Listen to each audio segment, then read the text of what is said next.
اور پھر آقا نے روتے روتے فرمایا کاش آج میری ماں زندہ ہوتی اور میں لوگوں کو نماز عشاء پڑھا رہا ہوتا اور اس میں سورہ فاتحہ کی تلاوت کر رہا ہوتا، پھر میری ماں کو میرے ساتھ کوئی کام یاد آ جاتا، میری ماں دروازے کی چلمن کو سرکا کے کہتی ابنی محمد، میرے بیٹے محمد میری بات سنو۔ فرمایا لوگوں میں اپنی نماز توڑ کے پہلے ماں کی بات کو سن لیتا۔ یہ ماں ہے جس کی محبت کو مصطفیٰ کریم نے بھی محسوس کیا ہے۔ اونچی مسندوں پہ بیٹھنے کا وہ مزہ نہیں جو ماں کے قدموں میں بیٹھنے کا مزہ ہے۔ اور وہ کیا کہا تھا خورشید گیلانی نے، وہ کہتا ہے کہ 5 اسٹار ہوٹلوں میں کھانا کھانے میں وہ لطف کہاں جو چولہے پہ پاس بیٹھ کے ماں کے ہاتھوں سے پکی ہوئی چپاتیاں کھانے میں مزہ ہے، اور عالی جناب حضرت صاحب اور اعلیٰ اور بھاری اور بھرکم لفظ سننے میں اور گارڈ آف آنر کا معائنہ کرنے میں وہ لذت کہاں ہے جو ماں کے اوئے ببلو کہنے کے اندر رکھا گیا ہے۔ ماں جب بولتی ہے تو اس کے لہجے میں جبریل بولتا ہے، ماں جب مسکرا کے دیکھ لیتی ہے تو لگتا ہے جنت کی ساری کلیاں کھل اٹھی ہیں۔ ایک شخص نے سین حرم میں اپنی ماں کو اپنے کندھوں پہ سوار کرا کے طواف کروایا اور پھر حضور کی خدمت کے پاس میں حاضر ہوا، عرض کی حضور میں نے کیا اپنی ماں کا حق ادا کر دیا ہے؟ کہا تو اس کی ایک مسکراہٹ کا بدل نہیں دے سکا۔ ماں جب مسکراتی ہے تو اس کے لہجے میں اتنی مٹھاس ہوتی ہے، میں کہتا ہوں ساری دنیا کے شہد نچوڑ دیے جائیں اتنی محبت پیدا نہیں ہوتی جتنی محبت ماں کے لہجے میں ہے۔ جب وہ بیٹے کو اوے ببلو اوے مٹھو کہہ کے پکارتی ہے، اوے بیٹا کہہ کے پکارتی ہے، آواز دیتی ہے، تو ماں کے لہجے کے اندر وہ رس گل رہا ہوتا ہے کہ حوریں بھی آفرین آفرین کر رہی ہوتی ہیں۔ ماں کے بے ادب ہاتھ جوڑ کے ماں سے معافی مانگ لیں، باپ کے گستاخ ہاتھ جوڑ کے باپ سے معافی مانگ لیں، یہ سرمایہ زندگی میں نہیں ملے گا۔ عموماً قدر نعمت زوال نعمت کے بعد ہوتی ہے، آؤ ماں باپ کی قدر کو پہچانیں اور اللہ کی رحمتوں کو لوٹیں۔ علامہ اقبال کی جب والدہ فوت ہوئی تو وہ پھوٹ پھوٹ کے روئے، جوان ہونے کے باوجود ان کی آنکھوں سے آنسو نہیں تھمتے تھے، اور پھر روتے روتے کہتے تھے وطن میں ہوگا اب کس کو میرا انتظار، کون میرا خط نہ آنے سے رہے گا بے قرار، آرزو لے کے تیری خاک کے تربت پہ آؤں گا، اب دعائے نیم شب میں کس کو میں یاد آؤں گا، کون پچھلے پہر اٹھ کے دعا کرے گا، ماں ہی دعا کرتی ہے۔ ماں کے جب ہاتھ اٹھ جاتے ہیں تو اجابت کے سارے دروازے کھل جاتے ہیں۔ ماں جب بولتی ہے اور دعا کے لیے ہاتھ اٹھا دیتی ہے، اللہ رحمت کے سارے دروازے کھول دیتا ہے اور قریب آ کے ماں کی فریاد کو سنتا ہے۔ ماں کی دعا جو اولاد کے حق میں ہے، مظلوم کی دعا اور مسافر کی دعا، حدیث میں آتا ہے یہ 3 دعائیں ایسی ہیں جو رد نہیں ہوتی۔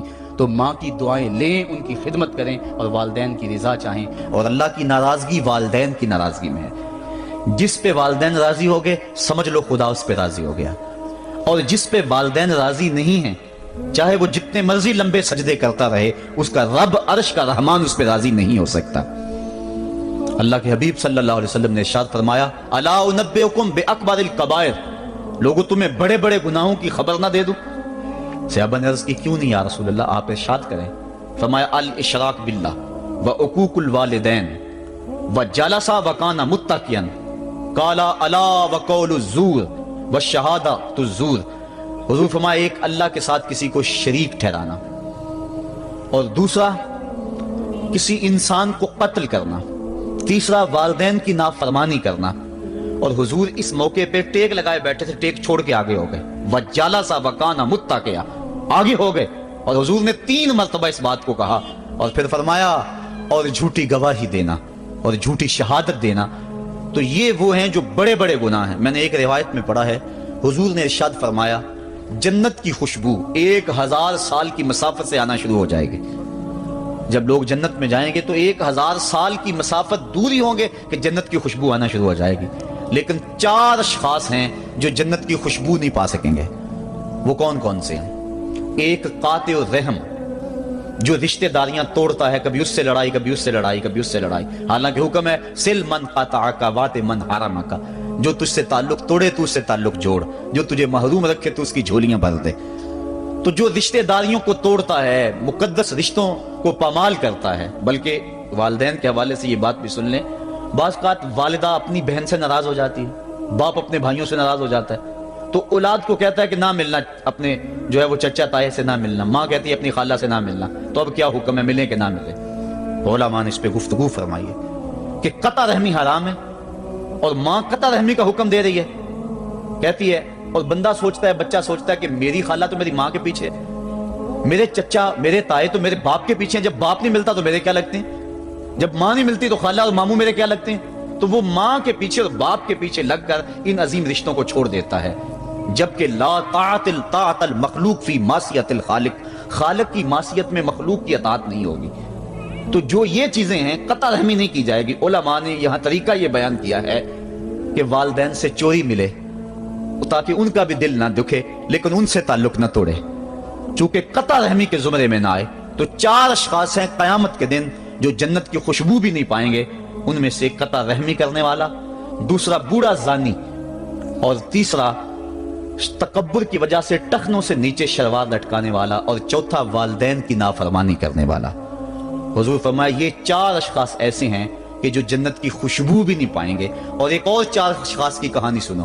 حضور نے ارشاد فرمایا، اے عمر، اگر مجھے لوگوں کے سست ہو جانے کا ڈر نہ ہو تو میں تمہیں یہ بات کہوں کہ اس خبر کو جا کے گلی بازاروں میں بتا دو اور 4 اشخاص کی جنت کی گواہی دے دو کہ انہیں جنت میں جانے سے کوئی شے نہیں روک سکتی۔ عرض کی حضور کون کون؟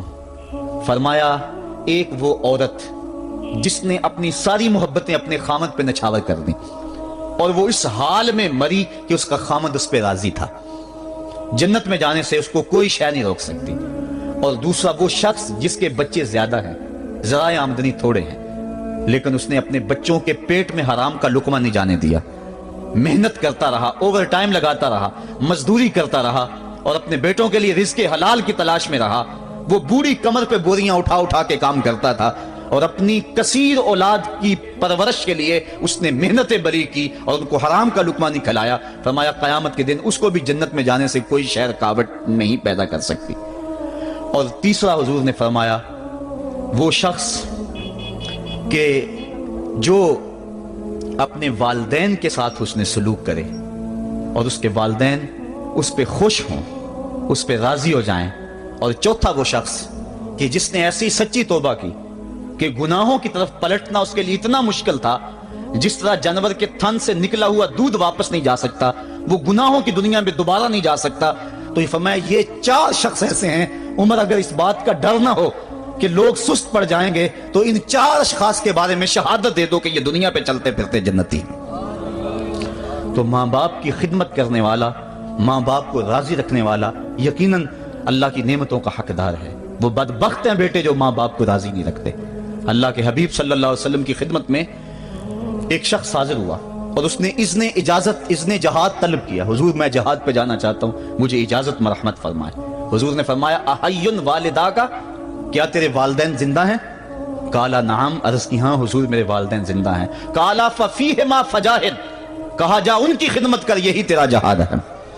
ماں باپ کو بلکتا ہوا چھوڑ جائے آپ جہاد پہ چلا جائے، ماں فالج میں گری ہوئی ہے اور بیٹا تبلیغی گشت پہ چلا جائے، باپ تڑپ رہا ہے اور بیٹا پیر کی چوکھٹ پہ جھاڑو دیتا پھرے، اللہ راضی نہیں ہوگا۔ میں سچ کہتا ہوں، اپنے بھی خفا مجھ سے ہیں، بیگانے بھی ناخوش، کہ میں زہر حلال کو کبھی کہہ نہ سکا کند، بات وہی کہتا ہوں سمجھتا ہوں جسے حق، نئے ابلائی مسجد ہوں، نئے تہذیب کا فرزند، محمد عربی صلی اللہ علیہ وسلم سے بڑا پیر کون ہو سکتا ہے؟ لیکن حضرت وہ ویسے کرنی نہیں آ رہے۔ آقا کریم اپنے بٹن کھولتے ہیں اور کرن کی طرف، یمن کی طرف رخ کر کے لمبی سانسیں لیتے ہیں اور کہا میں رحمان کی خوشبو پا رہا ہوں۔ ایک دن صحابہ نے پوچھا بندہ نواز جس کے لیے تڑپتے ہو، جس کی ٹھنڈی ہوائیں آپ کو آ رہی ہیں، وہ آپ کا بڑا پیار کرنے والا ہے؟ کہا ہاں میرے سے بڑی محبت کرتا ہے۔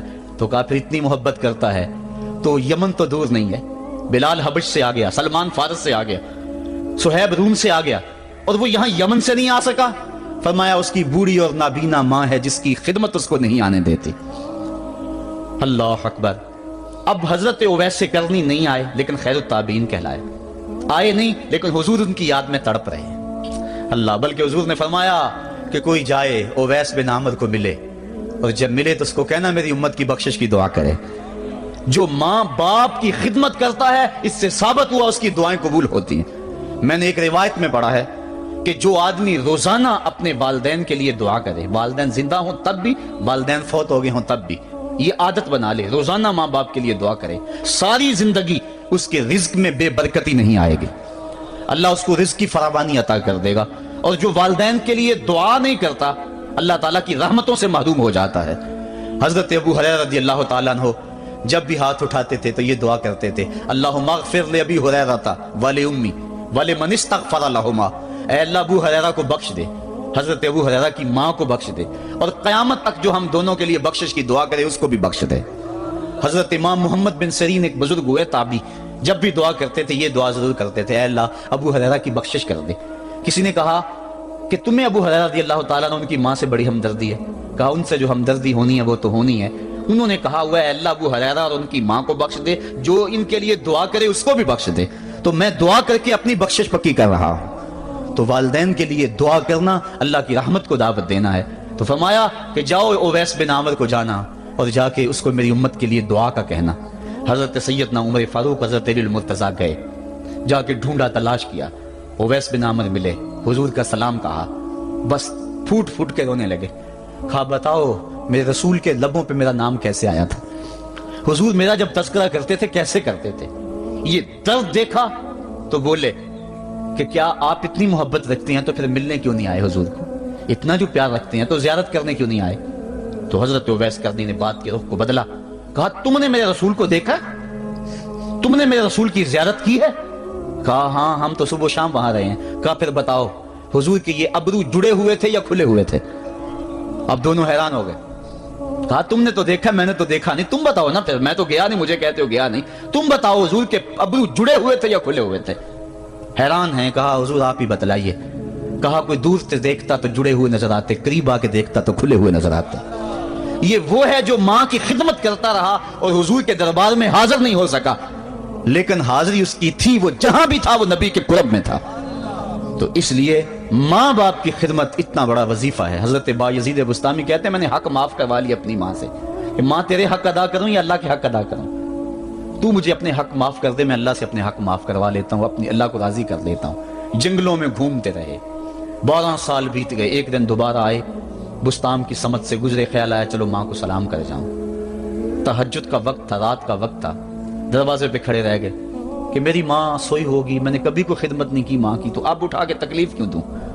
ساری رات کھڑے رہے۔ جب تہجد کا وقت گزرا تو نالی سے پانی آیا، سمجھ گئے کہ میری ماں تہجد کے لیے اٹھی ہے، دروازے کے قریب ہو گئے تو ماں نے ہاتھ اٹھا لیے، کہا اللہ میرا بیٹا بایزید تیری طلب میں نکلا ہوا ہے، میں نے اسے اپنے حق معاف کر دیے، تو اس کو اپنا وصال عطا کر دے۔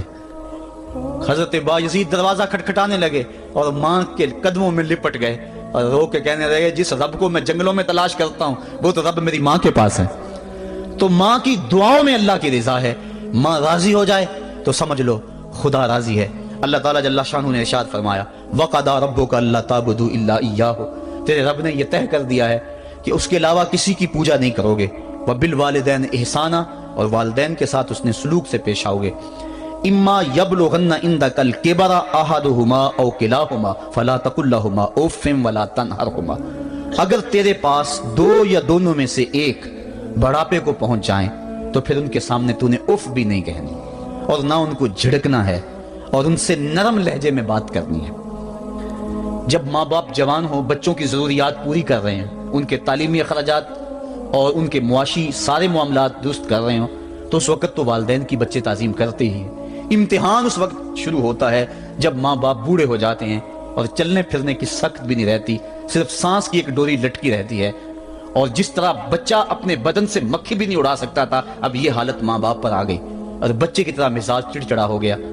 زمانے کے حالات بدل گئے لیکن ماں باپ کی وہ پرانی روش ہے، وہ اسی انداز میں اسی ڈگر میں بات کرتا ہے۔ یہ آزمائش کے دن ہے، یہ امتحان کے دن ہے، اب دیکھنا ہے والدین کی اس وقت تعظیم کون کرتا ہے۔ فرمایا اما یبلغن عندک الکبر، اگر تیرے پاس وہ بڑھاپے کو پہنچ جائیں، دونوں پہنچ جائیں یا تیری خوش قسمتی کہ دونوں میں سے ایک پہنچ جائیں یا دونوں پہنچ جائیں، تو پھر ان کی تو نے تعظیم کرنی ہے۔ کیا کیسے تعظیم کرنی ہے؟ فلا تقل لہما اف، تو نے ان کو اف بھی نہیں کہنا۔ حضرت امام فخر الدین رازی کے حوالے سے میں آج ہی صبح یا گزشتہ شب اف کی تشریحات دیکھ رہا تھا، انہوں نے 12-13 اقوال بیان کیے ہیں لیکن 2 قول فرماتے ہیں۔ اف یہ ہے کہ انسان کے بدن کے اوپر جو شفاف رہتا ہو، صاف رہتا ہو، مٹی پڑ جائے، ریت کا ذرہ پڑ جائے تو اس کو پھونک مار کے اس کو ہٹاتا ہے، تو وہ پھونک سے جو آواز پیدا ہوتی ہے اس کو عربی میں اف کہتے ہیں۔ تو پھر اف ہر اس چیز کے لیے منقول ہو گیا جو ناپسندیدہ ہے۔ ایک تو قول یہ ہے کہ والدین کے سامنے اس احتیاط سے رہو۔ دوسری بات آپ فرماتے ہیں اف کا مفہوم یہ ہے کہ جب ماں باپ بوڑھے ہو جائیں تو بولو براز چارپائی پہ نکل جاتا ہے اور انسان ان کو اٹھا کے ان کی خدمت کرتا ہے، صفائی کرتا ہے، کپڑے بدلتا ہے۔ انسان کی طبیعت میں جو فطری نفاست ہے اس کے تحت اس کو ماں باپ سے جو مکروہ اور ناپسندیدہ بو آتی ہے اس سے وہ بچنا چاہتا ہے۔ وہ نفرت ماں باپ سے نہیں ہوتی، وہ نفرت اس بدبو سے ہوتی ہے جو ماں باپ کے بدن سے یا چارپائی سے یا کپڑوں سے اٹھ رہی ہے۔ تو بندہ اپنے جو ہے وہ ناک پہ کپڑا رکھ لیتا ہے اس بدبو سے بچنے کے لیے۔ تو اف کے مفہوم کو بیان کرتے ہوئے حضرت امام رازی کہتے ہیں کہ انسان کو اس بات سے بھی روکا گیا ہے کہ تو اپنے ناک پہ کپڑا رکھ کے اگر ان کو صفائی کر رہا ہوگا تو ماں باپ کے نازک دل پہ کہیں یہ بوجھ نہ آ جائے کہ میرا بیٹا مجھ سے نفرت کر رہا ہے۔ اس لیے والدین کی تعظیم کا عالم یہ ہے کہ تو کھلے ناک سے ان کی خدمت کرے اور وہ بدبو سہتا رہے اور اپنے ناک کے اوپر کپڑا بھی نہ رکھے کہ تیرے ماں اور تیرے باپ کے دل کے اندر اتنا خلال اور ملال بھی پیدا نہ ہو۔ یہ ہے اف کا زمرہ۔ حضرت امام حسن رضی اللہ تعالیٰ عنہ نے ساری زندگی اپنی والدہ حضرت فاطمہ الزہرا کے ساتھ بیٹھ کے کھانا نہیں کھایا تھا۔ ایک دن حضرت سیدہ فاطمہ نے فرمایا کہ بیٹا میرا جی چاہتا ہے کہ میرے ساتھ تم بیٹھ کے کھانا کھاؤ، لیکن تم نے کبھی بھی میرے ساتھ بیٹھ کے کھانا نہیں کھایا، کیا وجہ ہے اس کی؟ تو حضرت امام حسن فرمانے لگے، عرض کرنے لگے، امی میں اس ڈر سے آپ کے پاس بیٹھ کے کھانا نہیں کھاتا کہ کہیں کسی لقمے کی طرف آپ کی نظر بڑھ جائے اور میں عدم آگہی کی وجہ سے اپنے ہاتھ کو اس لقمے پہ ڈال لوں اور نہ جان سکوں کہ اس لقمے کو اٹھانے کا ارادہ میری ماں کے دل میں پیدا ہو چکا ہے اور میں اللہ کی رحمتوں سے محروم ہو جاؤں، اس ڈر سے میں آپ کے ساتھ بیٹھ کے کھانا نہیں کھایا کرتا۔ یعنی ماں باپ کی تعظیم کا عالم یہ ہے، اف تک نہ کہو۔ حضرت سعید بن المسیب رضی اللہ تعالی عنہ جلیل القدر تابعی ہیں، وہ فرماتے ہیں کہ والدین کے سامنے بیٹے کی حالت کیا ہونی چاہیے۔ وہ فرماتے ہیں جس طرح بھاگا ہوا غلام پکڑا جائے اور اس کو پکڑ کے جو ہے وہ آقا کے سامنے پیش کر دیا جائے، تو اس بھاگے ہوئے غلام کو پکڑ کے جب آقا کے سامنے پیش کر دیا جائے تو جو حالت اس غلام کی ہوتی ہے بیٹے کی حالت یہ ماں باپ کے سامنے ہونی چاہیے۔ اب ان بیٹوں کو سوچنا چاہیے جو اپنے ماں باپ کو دقیانوسی کا تانا دیتے ہیں اور سمجھتے ہیں یہ اولڈ فیشن ہے، انہیں کیا پتا زمانہ کہاں چلا گیا ہے، اور ان کے فیصلوں کو مسترد کرتے ہیں۔ علماء نے اس بات کو تفصیل کے ساتھ بیان کیا ہے کہ شریعت کے جو قطعی ضابطے ہیں ان ضابطوں اور ان قوانین کو اور ان معاملات میں تو والدین کی فرما برداری نہیں ہوگی اللہ کی اگر معصیت ہوتی ہو، لیکن جو معاملے شک والے ہیں وہاں ماں باپ کے قول کو ترجیح دی جائے۔ تو فرمایا ان کے سامنے اف بھی نہیں کہنی، وَقُلْ لَهُمَا قَوْلًا كَرِيمًا، اور ان سے نرم لہجے میں بات کرنی ہے۔ وَاخْفِضْ لَهُمَا جَنَاحَ الذُّلِّ مِنَ الرَّحْمَةِ، اور ان سے بات اور ان کے لیے اپنے بازو بچھا لینے ہیں نرم دلی کی وجہ سے، نرمی کی وجہ سے۔ جب جانور زمین کی طرف رخ کرتا ہے اوپر سے نیچے کی طرف آتا ہے تو اپنے پروں کو سکیڑ لیتا ہے، تو اس کے لیے یہ لفظ بولے جاتے ہیں وَاخْفِضْ لَهُمَا جَنَاحَ۔ تو اللہ تعالیٰ فرمایا جس طرح وہ جانور عزت سے اپنے بازو سکیڑ لیتا ہے اور پھیلاتا نہیں ہے، والدین کے سامنے تیری اکڑ، تیرا عہدہ، تیرا منصب، تیری شانیں، تو بڑا اونچا ہے، لوگ تجھے سلوٹ کرتے ہیں، تیرے ہاتھ چومتے ہیں، تجھے سلام کرتے ہیں، اونچی کرسیوں پہ تو بیٹھتا ہے، لیکن وہ سب وہاں چھوڑ دے اور ماں کے قدموں میں عاجز بن کے بیٹھ جا، باپ کے قدموں میں عاجز بن کے بیٹھ جا، وہاں اپنی اس کسی چیز کا لحاظ رکھ۔ پرندہ اوپر کوڑے تو پر کھولے، لیکن جب نیچے آئے تو پروں کو سمیٹ لے، تیرا عہدہ، تیرا منصب باہر رہے، جب ماں باپ کے پاس آئے اس وقت تو مؤدب غلام کی صورت میں اپنے والدین کے سامنے کھڑا۔ وَقُلْ رَبِّ ارْحَمْهُمَا كَمَا رَبَّيَانِ صَغِيرًا، اور اگلا حق یہ بیان فرمایا کہ اللہ کی بارگاہ میں عرض کر رہا ہے اللہ میری ماں پر بھی اور میرے باپ پر بھی رحم فرما دے، جس طرح میں چھوٹا تھا اور میرے اوپر انہوں نے رحم فرمایا۔ انسان ماں باپ کے حق دے ہی نہیں سکتا، حضور نے ارشاد فرمایا کہ انسان ماں باپ کے حق نہیں ادا کر سکتا الا یہ کہ ان کو غلام پائے اور خرید کر آزاد کر دے، اس کے علاوہ کوئی صورت ایسی نہیں ہے۔ ایک شخص نے حضور کی خدمت میں حاضر ہو کے عرض کیا حضور میں اپنے والدین کی بڑی خدمت کی ہے، اس کو امام حقی نے لکھا ہے، اور جن مراحل سے میں گزرتا رہا ہوں ان مراحل سے میرے ماں باپ گزرے ہیں اور میں نے ان کی خود خدمت کی ہے۔ آج بیٹے بیویوں پہ کام چھوڑ دیتے ہیں کہ بیوی خدمت کرے گی۔ احسان دانش کہتا ہے کہ میں نے اپنی بیوی کو ہاتھ نہیں لگانے دیا، میں نے کہا میرے ماں باپ ہے، یہ خدمت اور کوئی حاصل کیوں کرے، یہ تو میں حاصل کروں گا۔ تو ساری خدمت میں نے خود کی، جس طرح انہوں نے نوالے توڑ توڑ کے میرے منہ میں ڈالے میں نے بھی حضور ایسے کیا، جس طرح میرے لیے میری ماں رات جاگتی رہی میں بھی اپنی ماں کے لیے جاگتا رہا۔ جن مراحل سے میرے لیے وہ گزرے تھے اتفاقاً میرے حالات میرے ماں باپ کے حالات ایسے پیدا ہو گئے کہ میں نے اسی طرح اپنے ماں باپ کی پرورش کی ہے اور میں اپنے ماں باپ کی جو ہے وہ میں نے خدمت کی ہے، تو کیا میں نے اپنی ماں کا اپنے باپ کا حق ادا کر دیا ہے؟ حضور نے ارشاد فرمایا تو نے ایسے ہی خدمت کی ہوگی، لیکن جب تیری خدمت تیری ماں کرتی تھی تو ساتھ ساتھ تیری زندگی کی دعائیں مانگتی تھی، اور جب باپ بوڑھا ہو گیا تھا، ماں بوڑھی ہو گئی تھی، آزاد شل ہو گئے تھے، فالج میں مبتلا تھے، تو ان کے لیے زندگی کی دعائیں تو نہیں مانگتا تھا، تو یہ کہتا تھا اللہ انہیں پردہ دے دے۔ تیری ماں نے تو کبھی تیرے لیے پردہ نہیں مانگا تھا، بیٹا لولا ہو بیٹا لنگڑا ہو، ماں کبھی نہیں کہتی بیٹے کو ڈاکٹر جواب دے دیں، ماں کبھی نہیں کہتی کہ میرے بیٹے کو اللہ پردہ دے دے، ماں یہی کہتی ہے مالک مجھے لے لے، میرے بیٹے کو زندگی دے دے، میں سب کچھ بیچ دیتی ہوں، اپنا زیور بیچ دیتی ہوں، میرے بیٹے کی صحت بچ جائے، میرے بیٹے کی زندگی بچ جائے۔ ماں کی موجودگی میں کوئی کہہ بھی نہیں سکتا، باپ کے لیے تو کہہ دے، ماں کے لیے تو کہہ دے بڑی تکلیف ہے تیرے باپ کو، بڑی تکلیف ہے تیری ماں کو، اللہ کرے اب پردہ عطا کر دے۔ خود نہیں کہتا تو کسی سے یہ سن سکتا ہے بندہ، لیکن ماں سن سکتی ہے کوئی کہے اللہ تیرے بیٹے کو پردہ دے دے۔ تو فرمایا جب وہ تیری خدمت کرتے تھے تو وہ تیری زندگی کی دعائیں مانگتے تھے، اور جب تو خدمت کرتا تھا تیرے دل میں ان کے پردے کی آرزو تھی۔ فرمایا تو جتنی مرضی خدمت کی ہے، ماں کی خدمت کا بدل کیسے ہو سکتا ہے؟ تو ماں باپ کی خدمت انسان کر ہی نہیں سکتا، تو پھر کیا کرے؟ عرض کرے اللہ میں تو خدمت نہیں کر سکتا، تو ان کے اوپر رحم فرما دے۔ ماں باپ کے لیے دعا کرے، علماء نے یہاں بیان فرمایا ماں کافر ہو تو پھر بھی دعا کرے، باپ کافر ہو تو پھر بھی دعا کرے، مومن ہو تو پھر بھی دعا کرے، گناہگار ہو پھر بھی دعا کرے، نیکوکار ہو پھر بھی دعا کرے، دعا نہ چھوڑے۔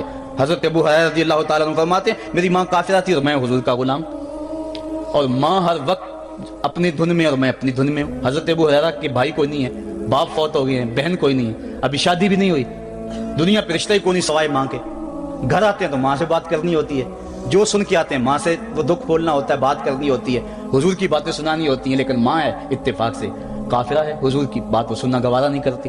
حضرت ابو ہریرہ کو اور بات آتی کوئی نہیں، وہ تو کرتے حضور کی باتیں۔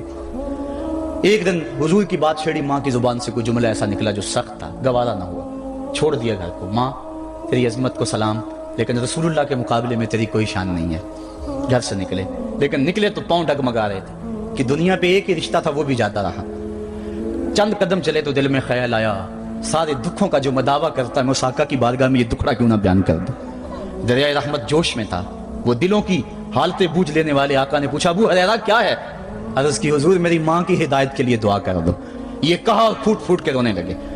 حضور نے فوراً ہاتھ اٹھا دیے اور مسلم کے لفظ ہیں اللہم اہد ام ابی ہریرہ، اے اللہ ابو ہریرہ کی ماں کو ہدایت عطا کر دے۔